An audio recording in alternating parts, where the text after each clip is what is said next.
All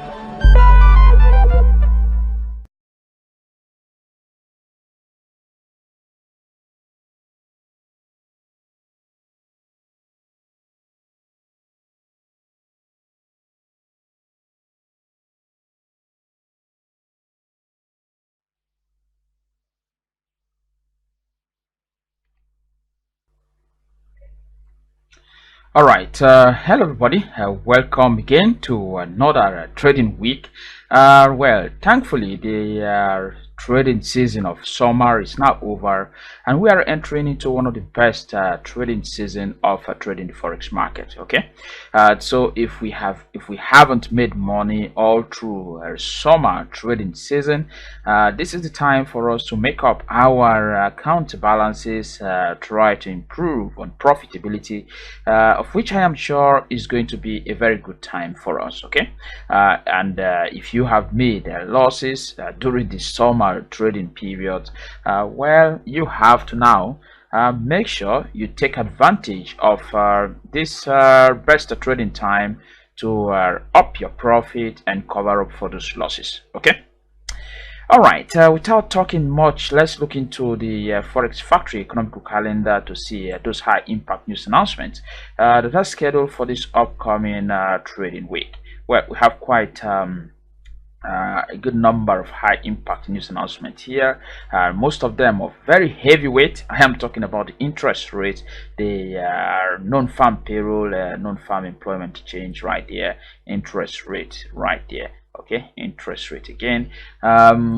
Well, Monday is bank holiday for the American dollar and the Canadian dollar axis. Okay, whenever you have bank holiday from America, it tends to affect the entire market.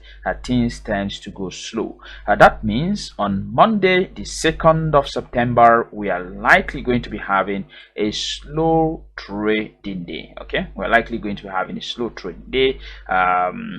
Price action itself is going to be really slow, so you need to be careful trading on Monday as usual. Okay.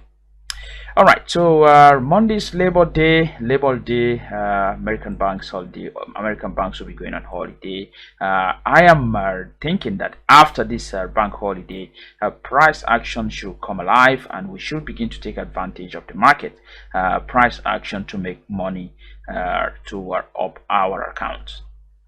All right, aside from that, like I said, interest rate announcement. Be careful. Australian dollar interest rate announcement, early one on a Tuesday. We are going to see heavy market spike on Tuesday early morning before the London market opens. Another one is the interest rate coming from Canada. The Canadian dollar axis. We're feeling the heat on Wednesday, the 4th of September.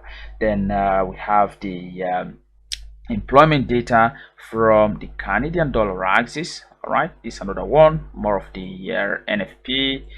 It's a similar news announcement, and also that from the American dollar axis.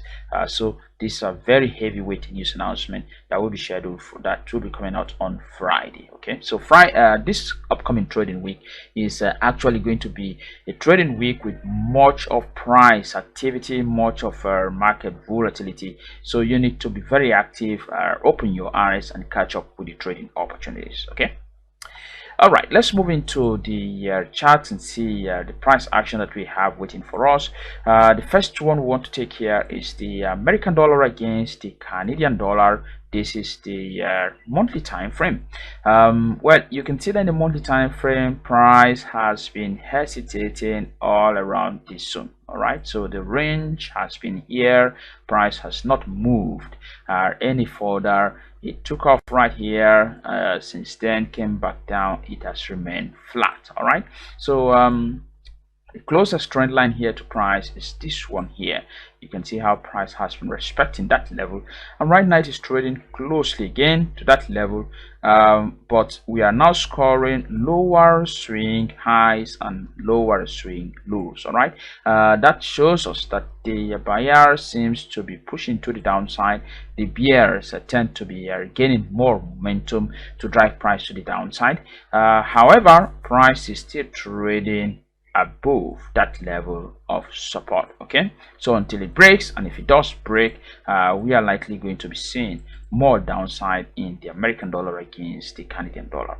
Well, this is a very long term. It's in the monthly time frame. Let's see the weekly time frame.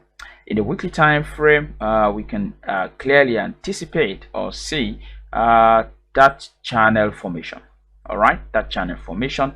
Price has bank off that area, bank of this area, bank of this area, also bank of this area. Even though it didn't bounce off to the peak we are expected it to bounce, we still expect that price is likely going to come back down either from here or from here. Okay, but the most optimal zone to go short in the American dollar against the Canadian dollar is around this area. All right, the next time price pushes to that zone, the next time price challenges that area, it's an optimal zone to look for your short entry based on your trading strategy. That's because you are trading within this pattern formation. Okay, so but if price pushes to the upside, well, you simply take your loss. This pattern as a whole is violated. You need to start looking for a new pattern. I am still optimistic that price will come back down, and more so that it is facing some sort of problematic zone. If you connect these lows, this inner bounces here, you can see how difficult it has been for price to push through that area. If it can't push through, then we are likely going to be seeing maybe a fall to the downside, then another crawl back up. But for now, nothing to trade. It is a problematic zone. It is best to avoid price at that area, especially that your trading system is not calling for any entry. Just like ours, we have not seen any entry at that level. The daily time frame, you can see the much hesitation in terms of price action. You can see the congestion, heavy congestion around that area. We got a trend line in the daily time frame with this bounces. That trend line got broken nicely. We got a trend collapse entry. Price came back down immediately. It was rejected from that area. So lots of confusion going on here. All right, lots of confusion going on there. To me, I will not go long at this point for now, even though it is looking quite bullish. It is looking that price will be pushing to the upside.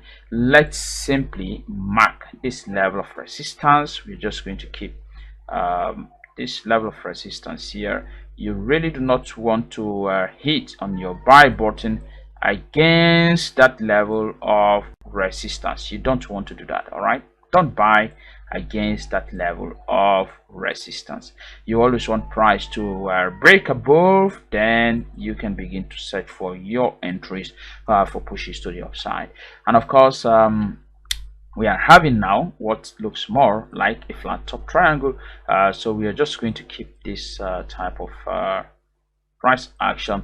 It is more of a flat top triangle. What we'll be looking out for now is for price to leave this congestion zone, either for a breakout to the upside or a breakout to the downside. Trading within this congestion zone is quite difficult. All right, it's very hard to make money because price is practically heading nowhere.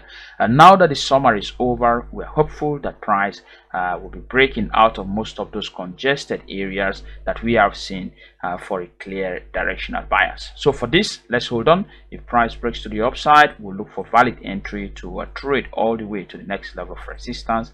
If it breaks to the downside, we'll look for valid entry to trade back down to the next level of support. Okay, all right, let's see the forward time frame. Well, forward time frame, it's been a very ugly one. That's the range we're talking about. Quite hard to trade. 1 hour time frame, price broke above that leading level of resistance right here. Okay, broke above. This is a pullback to retest. It might push back up, but hey, this is not ideal to trade here because we are trading around a level of daily resistance. All right, level of daily resistance. All right, so for me, for us, we are not taking any trade in this type of non-directional market, so we will just avoid trading here for now. All right, next one.